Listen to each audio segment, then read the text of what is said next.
Hi friends, welcome to కొత్తగా చందమామ కథలు. ఈరోజు మనం ఉత్తమ విద్య అనే కథ చెప్పుకుందాం.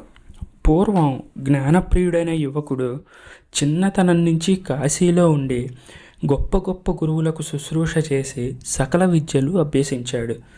అతని పాండిత్యానికి, శాస్త్ర పరిజ్ఞానానికి ప్రతి ఒక్కరూ మెచ్చుకున్నవారే. కానీ జ్ఞానప్రియుడికి ఒక విధమైన అసంతృప్తి పట్టుకుంది. ఇన్ని విద్యలు నేర్చుకున్నాను, కానీ జీవయాత్ర సుఖంగా సాగించడానికి ఇందులో ఒక్కటి పనికి రావట్లేదు. నా చదువులో ఏదో లోపం ఉంది. అది పూర్తి చేస్తే గానీ సంసార సాగరంలో నేను అడుగు పెట్టను అనుకున్నాడు అతను. జ్ఞానప్రియుడు ఎందరో గొప్ప గొప్ప పండితుల దగ్గరకు వెళ్ళాడు. తాను చదివిన విద్యలన్నీ వారికి చెప్పాడు. నా చదువు పూర్తి కావడానికి నేను ఇంకా ఏమి చదవాలో దయచేసి చెప్పండి అని అడిగాడు. దానికి వారు అతను చెప్పిందంతా విని నీ చదువంతా ముగిసిపోయింది అని చెప్పేవారు. కానీ ఒక్క వృద్ధుడు మట్టుకు, నాయన, నీ చదువు ఇంకా కొంచెం దిగబడి ఉంది, కానీ నీకు విద్య నేర్పగలిగేవాడు ఒక్కడే ఉన్నాడు. అతను కమ్మరి వృత్తి చేసుకుంటూ ఫలానా గ్రామంలో ఉంటాడు. అతనికి శుశ్రూష చేస్తే నీ చదువు పూర్తి అవుతుంది అని చెప్పాడు. జ్ఞానప్రియుడికి ఎందుకో గాని ఈ వృద్ధుడి మాటల యందు గురి కుదిరింది. తన చదువు పూర్తి అవుతుంది కదా అని చెప్పలేని ఆనందం, సంతోషం కూడా కలిగాయి. ఆయన చెప్పిన దాని ప్రకారం ఆ కమ్మరిని వెతుక్కుంటూ ఆయన ఉండే గ్రామానికి వెళ్ళాడు. కొలిమికి తిత్తి వేస్తున్న కమ్మరి ముందు సాష్టాంగపడ్డాడు. అయ్యా, నేను సకల విద్యలు పూర్తి చేశాను, కానీ నా చదువు ఇంకా కొంచెం మిగిలిపోయింది. దయచేసి మీరు నన్ను అనుగ్రహించి జీవితానికి అక్కరకు వచ్చే విద్యను నాకు నేర్పండి అని జ్ఞానప్రియుడు వేడుకున్నాడు. కమ్మరి కొలిమి ముందు నుంచి లేచాడు. అలా కూర్చొని తిత్తి తీయి అని అడిగాడు. జ్ఞానప్రియుడు కొలిమి ముందు కూర్చొని తిత్తి తీయడం మొదలుపెట్టాడు. ఆ రోజు గడిచింది, ఆ వారం గడిచింది, ఆ నెల గడిచింది, ఆ సంవత్సరం కూడా గడిచిపోయింది. జ్ఞానప్రియుడు రోజు తిత్తి తీస్తూనే ఉన్నాడు. కమ్మరి అతనితో ఏమీ మాట్లాడనే లేదు. నేనెందుకు వచ్చానో ఆయనకి తెలుసు కదా, మళ్ళీ జ్ఞాపకం చేయడం దేనికి అని జ్ఞానప్రియుడు కూడా ఏమీ మాట్లాడకుండా, అడగకుండా అలాగే ఊరుకున్నాడు. తాను వచ్చి సంవత్సరం నిండినప్పటికీ గురువుగారు తన సంగతి ఎత్తకపోవడం గురించి జ్ఞానప్రియుడు ఖిన్నుడయ్యాడు. తిత్తి తీయడం ఆపి ఒకనాడు కమ్మరితో, స్వామి, నా చదువు అన్నాడు. తిత్తి అన్నాడు కమ్మరి. అంతే, గురువు అంతకంటే ఇంకేమీ అనలేదు.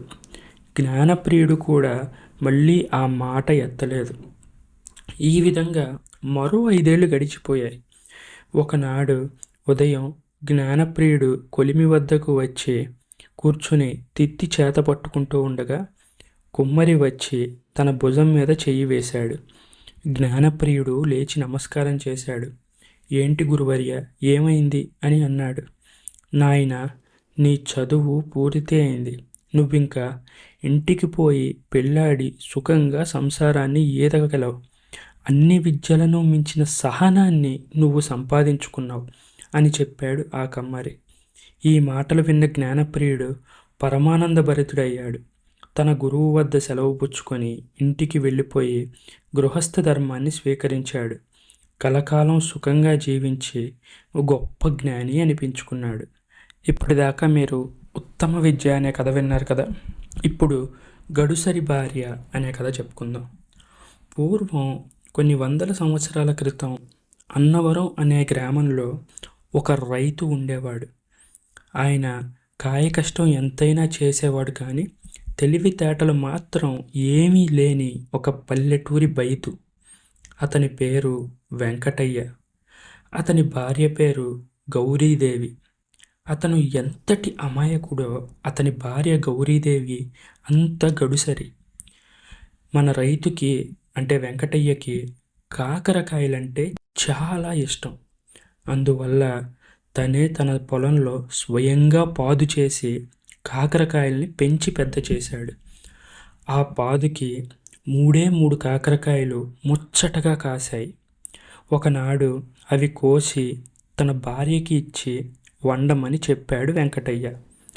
పాపం వండమని చెప్పాక తను పొలం పని చూసుకోవడానికని చెప్పి పొలానికి వెళ్ళిపోయాడు. ఇంట్లో ఉన్న గౌరీదేవి ఆ కాకరకాయలను వండడం ప్రారంభించింది. వండడం అంటే అలా ఇలా వండలేదు సుమా, వాటిని నేతిలో వేపి అత్యంత ఉత్తమంగా వంట చేసింది. ఎంత బాగా అంటే ఈ ప్రపంచంలో ఇంకెవ్వరు కాకరకాయల్ని అంత బాగా వండలేరేమో అన్నంత ఉత్తమంగా వంట చేసింది.